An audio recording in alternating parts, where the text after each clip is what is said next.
Hi guys, I am Navya from moral mind of Navya. இன்றைக்கி நம்ம சத்குரு பற்றி தான் பார்க்க போகிறோம். சத்குரு ஒரு தனித்துவமான யோக்கியம், உலகையே மாரடைய வைக்கும் ஆன்மீக ஆசானும் ஆவார்.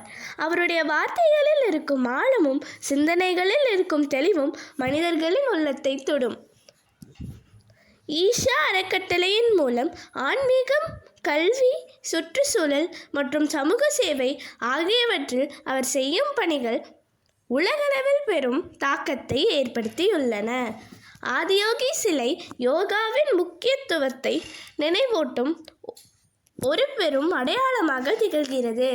சேவ் சாயில் போன்ற இயக்கங்கள் மூலம் மண்ணை காக்கும் பிரம்மாண்ட முயற்சியில் அவருடைய ஈடுபாடு மனதை கவரும். அவருடைய இன்னர் இன்ஜினியரிங் என்னும் உள்மாற்ற வழிமுறைகள் எண்ணத்தையும் உணர்வுகளையும் கட்டுப்படுத்தி ஒரு நல்ல வாழ்க்கையை உருவாக்கும் வழிகாட்டியாக உள்ளன.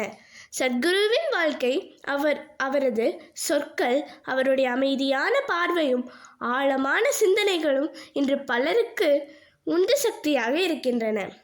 அவரை பார்ப்பது போலவே அவருடைய வார்த்தைகளையும் ஒரு ஆன்மீக அனுபவமாக உணர முடிகிறது.